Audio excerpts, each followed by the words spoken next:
Welcome to another Greensboro.com and JournalNow.com high school football video. My name is Joe Serrera. We are talking right now with Grimsley head football coach Darryl Brown. We're going to take a look at the Whirly season to this point, as well as a huge football game on Friday night, first round of Class 4A West playoffs with a familiar foe, East Forsyth. Coach Brown, thank you for joining us. Thanks for having me. You finished an unbeaten regular season last Friday and beat Page. That's a good night. Any time for Grimsley. What's your team doing well right now, and what do you guys need to still improve on to reach the goals that you have, which are obviously high? Yeah, our kids are playing really hard. I feel like we're getting better each and every week from where we started. Obviously, odd year and a little different. So really, we're in the of a normal season. It's kind of the middle of the year, week 6, 7, kind of like that. So I think there's still a lot of room for improvement for our football team in all areas. But I like how hard we're playing. I like the fact that, our kids are playing for one another, and we're kind of growing closer together as a team as the years progressed. We lost a lot of senior leadership from last year's group. So that was one of my big concerns going in this year, is just kind of where the leadership was going to come from. Even though we had some guys returning, they weren't the vocal leaders. And I think our team's evolved in that way the last few weeks. And some guys have really stepped up in the locker room for us and are holding each other accountable. So I like where we're at, and I like the direction that we're moving. Any particular players standing out for you right now? I know you don't want to leave anybody out, but you've got a lot of talent on your team, obviously.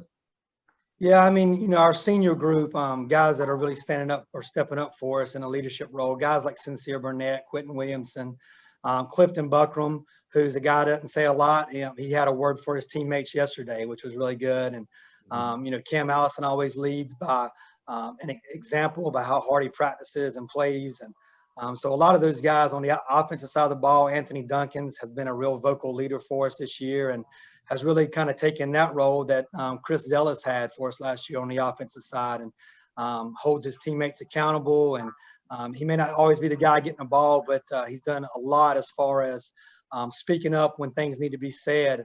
And then we've seen some guys like Alonzo Barnett really start to evolve in a leadership role as well, which is huge for us being our quarterback. Mm-hmm. You mentioned strange year, obviously. One fewer round of playoffs this year, 4 fewer regular season games. The playoff brackets came out last Saturday evening. Did anything surprise you about those brackets? I think in my mind, we kind of knew that there would be some things about them that basically weren't right and that we didn't like, but I didn't really see a lot of huge surprises. Yeah, I didn't either. And I don't go into detail looking too much at everybody else and the other classifications.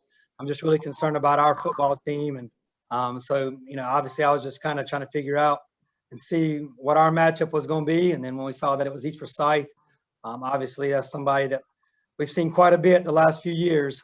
So our focus immediately turned to them and getting prepared for that game this Friday. Yeah, you mentioned seeing them the last few years. They're 2-time state champions the last 2 years, knocked you guys out in the playoffs last year. 2 epic games with them.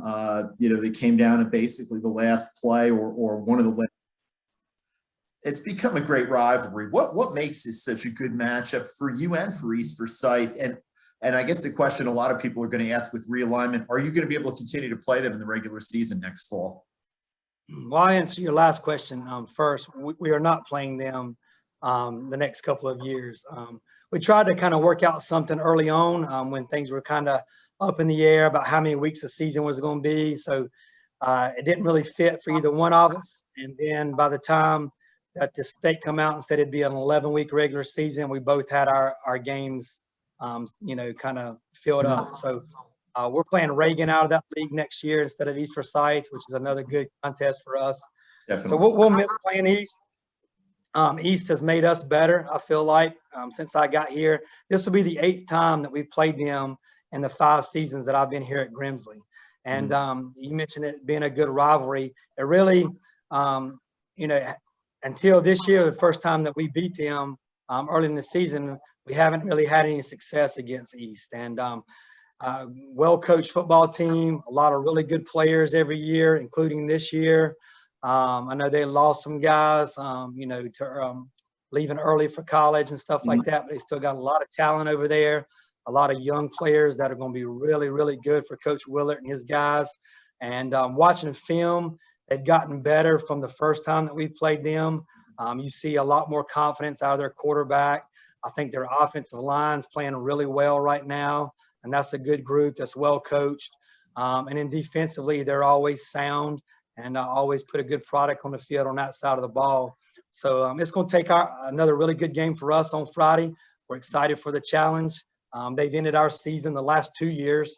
Going back to 2018, we lost them in the third round of the playoffs, and then last year in the fourth round. So, like I said, I think they've made us better. They've been somebody that, we want to kind of get to their level and be able to play with them, compete with them. And they've kind of been a measuring stick for us the last few years. You mentioned the improvement from them. Obviously, they were a very young team early in the year. You played them in week 2. How much can you take away from that week 2 game, playing them a second time, when they have kind of grown up and changed so much since then? Yeah, I mean, obviously we'll look at that, and we have looked at that film and gone back and studied things from week 2 and then their last couple of weeks as well. And we traded film with them this weekend. But, I mean, I think both teams are very familiar with one another. We're kind of very familiar with what they like to do and how they go about doing things. And I'm sure they are with us as well. So I don't think there'll be too many surprises from either one of us, just because we are so familiar with one another, their kids are going to be ready to play. Our guys will be ready to play. And then it's just a matter of going out, executing and getting the job done. So like I mentioned earlier, I mean, our kids will be excited, and it's a new season for everyone. It doesn't really matter what you did the first 6 or 7 weeks.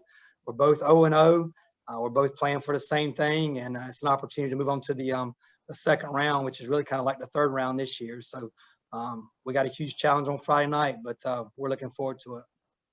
Very good. Thank you for taking the time to talk to us about it. I will be at that game covering it for the News and Record and the Winston-Salem Journal, along with photographers. So anyone watching this video who wants to get a report on that game, you know where to go. We wish you nothing but luck in that game Friday night, Coach Brown, and going forward in the playoffs. Thanks, Joe. I appreciate it.